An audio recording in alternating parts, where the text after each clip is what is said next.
everybody. We are a little late with today's posting, Thursday. We had a couple of technical hitches for which we apologise. Peter stuffed up. No, Peter didn't stuff up. No, it's fine. So we're a little bit late.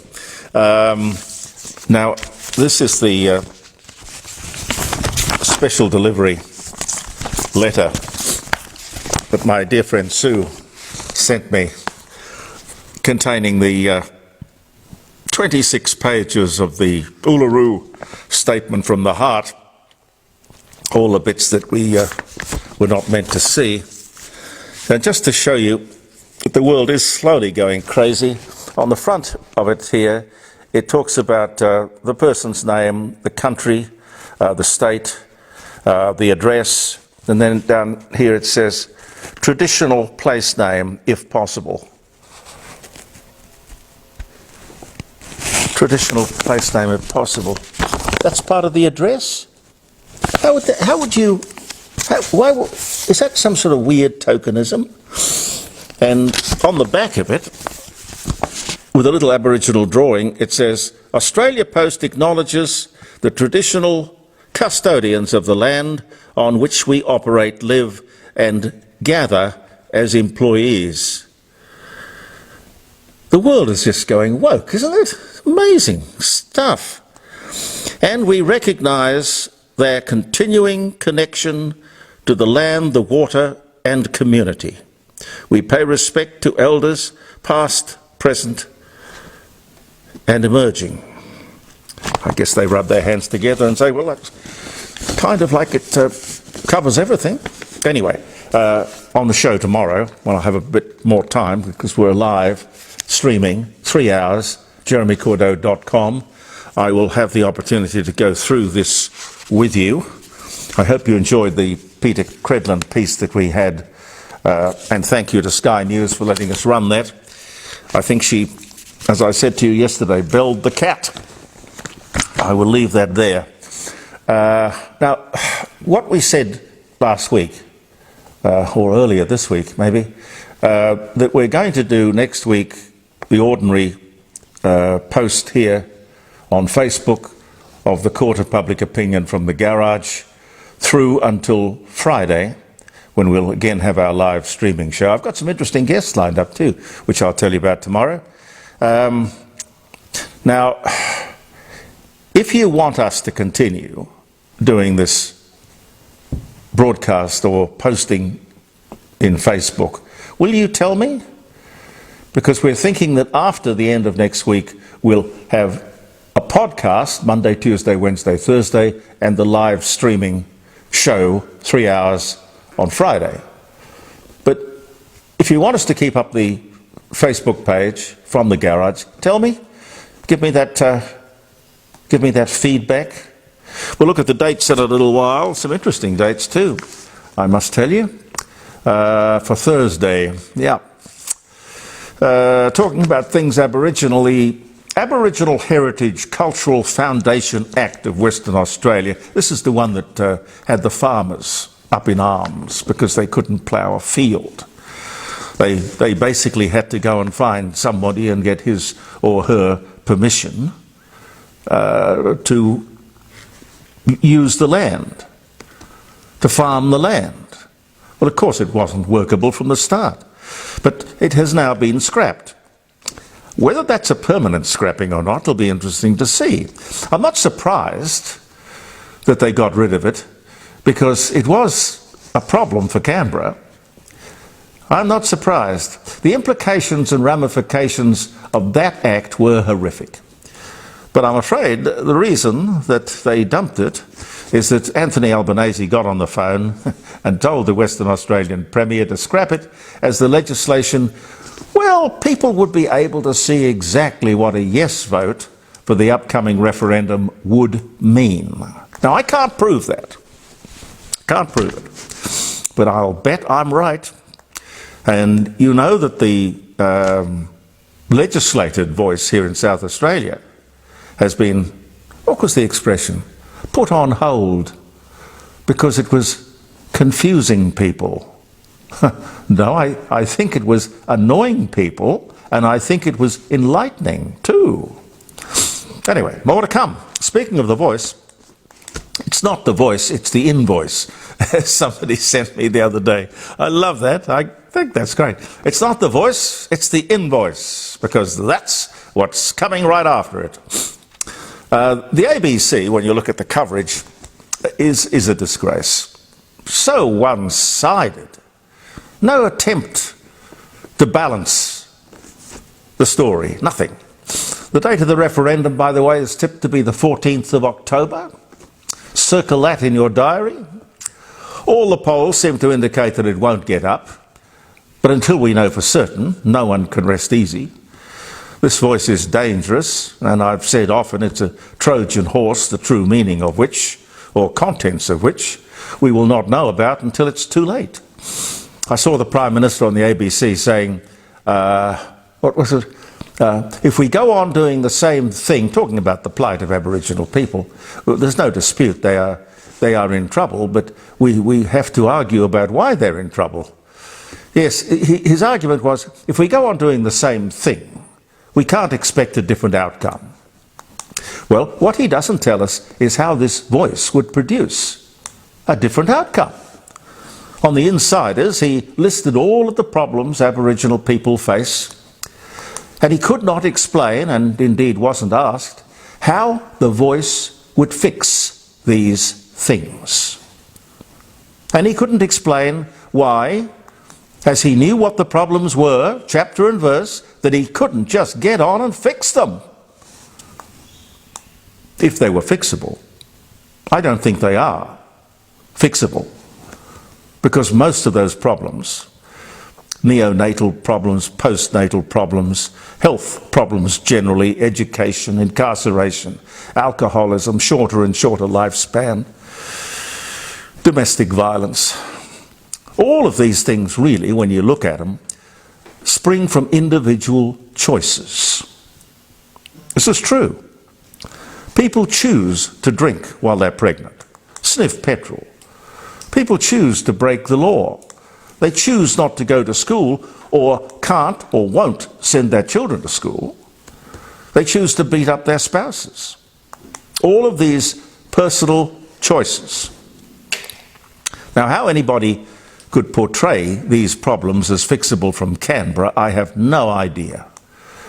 I mean, individuals are about looking after themselves and, where possible, making the right choices. Again, on the Insiders, one of the panellists insisted that the people supporting a no vote, of whom I am one, in the referendum, were using the same scare tactics that were used in the land rights debate. Well, that person, young lady, has a very short memory, or she's very ignorant. Mabo and Wick cost the taxpayers a fortune. Millions and millions of dollars. Oh, the lawyers had a picnic. Oh, yeah. But all of that, at our expense, resulted in the handing over of 55% of the land mass of Australia. Where did it go? Well, various tribes and Aboriginal clans, of which there are some 400. Now, does anyone believe that this information, had it been put on the table at the time of the debate, does anyone believe people would have gone along with it? Would we have tolerated, let alone elected, people who supported the forfeiture, the surrender of more than half of mainland Australia to a group of people who contribute 0.4%, you can look it up, 0.4% to Australia's GDP or wealth? Now, I think it's about time we had some truth-telling.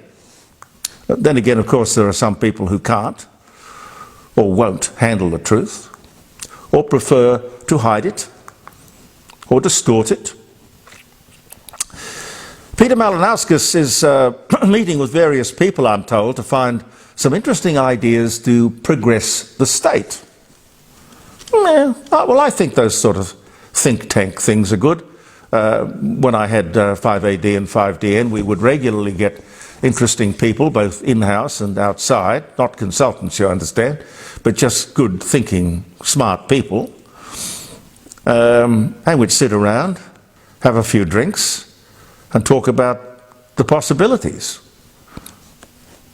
You know, expand the horizon. It's sort of like a think tank thing. But could I, Peter, if you're interested in one really good idea, right here and now, no cost. Oh, well, I guess it might cost you a bit. No, what I'm about to suggest, Mr. Premier, is be the first state in Australia to get rid of payroll tax. Iniquitous, stupid tax. You can't tax people for giving somebody a job. Tax it, you'll get less of it. Subsidise it, you'll get more of it. It's a no-brainer, really. If you're the first state, and I'm not saying that the others wouldn't fall in line, they'd have to. You remember when Queensland got rid of death duties? And people from all over Australia sold up and went straight to Queensland. Joe Bjelke-Petersen, for all his faults, was a smart guy. Now, he gave Queensland a huge, if perhaps temporary advantage there by abolishing death duties, which is a death tax, and all of the other states simply had to fall in line. Now, I'm not saying, Mr. Premier, that you get rid of payroll tax, all the other states won't do the same thing, because if we're the only state in Australia not to have payroll tax, can you imagine the number of firms and people who would stream into South Australia? Thousands. We'd be back on the head office map, which of course is a place we used to lead once upon a time. We could be the Delaware of Australia. Delaware, Pete, you know where Delaware is? Ever been to Delaware? No, I haven't. Well, it's a very small place. I think there are 35,000 people, and there are 780,000 corporations registered there. Now, could you perhaps join the dots and maybe imagine why it is the head office capital of America, if not the world? Well, I mean News Limited, for example, head office here in Adelaide for many, many years. Its head office now in Delaware. I think it might have something to do with tax. I think so. So, Mr. Premier, what I'm saying is, what you lose on the swing, you pick up on the roundabout. But, you know, you'd be the first Premier to actually show common sense. Absolutely. 20% increase in the number of battery fires. Now, that kind of has been swept under the carpet. 125 fires in New South Wales alone, all associated with lithium ion batteries. I think the government perhaps has its ideological head buried in the sand for some strange reason. The 78th anniversary of the bombing of Hiroshima saw a whole lot of people out on the streets of Adelaide. Well, what did we have to do with it? I suppose we had a bit to do with the bomb, the development of the atomic bomb, going way back. But that demonstration was absolutely stupid, amazingly stupid people. Because really, if you look at history, if they had not dropped the bomb, and there were 2 bombs dropped on Japan, which ended the war. It took the second one to force the surrender. But if that hadn't happened, the war would have gone on and on and on. There would have been bloody house-to-house fighting. The Japanese wouldn't have given up. Activists don't think. I just think they're anti-social, anti-society, anti-everything, or maybe they just want to tear down the establishment for some reason. Anti-war is fine. I'm all for that. But we don't always start the war. Sometimes it's left to us to finish it. But I would remark again that since 1945, since the end of the Second World War, we have not won a single war. All ends up in armistice and conferences and demilitarized zones, and never really gets it out of the way. Have I got time for one more, Pete? Yeah. The Liberals have come up with an interesting idea. I don't know if they've got the personnel, by that I mean the members in the House, to carry the day, let alone the vote. But the idea is a simple one. For kids driving, it's very important to get them off on the right foot, make sure they're driving sensibly and properly. Those habits that you learn in the early days stay with you a long time and can, of course, kill you. But the idea is that when you're on your P plates, you get through that probationary period with no offence recorded. You get your licence and you do not pay for the first year of that licence. Now, I think that's a good idea. It's the old reward and incentive, as opposed to the fear and force. Reward and incentive will always work better. I'll leave you with some thoughts about the anniversaries today. Lego. Ah, yes. Lego. August 10. 1932. What a fantastic invention that, when you look at the success of the company. The Lego group, founded in Denmark by Ollie Kirk Christensen. The name is a contraction of the Danish words leg, G-O-D-T, leg, G-O-D-T, which means play well in English. Didn't know that. 2017 on this day, 100-year-old fruitcake. I've met a few of those in my time. Now, this is the real thing. By Huntley and Palmer's, deemed to be almost edible after being discovered in a hut used by Captain Scott's expedition in the Antarctica. 100-year-old fruitcake. I wouldn't do that, or indeed have mushrooms that I went out into the field and thought were okay to come back and cook up. No, gotta be a bit careful. Rudolf Diesel, his internal combustion engine, a single 10-foot iron cylinder with a flywheel at its base, ran on its own power for the first time in Germany on this day in 1893. David Frost purchases the exclusive rights to interview the US President Richard Nixon. Tricky Dicky, that was in 1975. On the same day, 1981, Richard Nixon's museum in San Clemente, California, closes. First synthesizes what would later become known as aspirin for his Bayer company, still used. This was back in 1897 and is regarded these days as being a significant miracle drug. I've heard people describe it as that, and it's made from the bark of a willow tree, quite amazingly. 1869, O.B. Brown patents the moving picture projector. The last British troops leave Hong Kong. They'd been there since 1841, but this is the day in 94 that the British troops left. 1846, US Act of Congress passes, establishing the Smithsonian Institute, now the world's largest museum and research complex.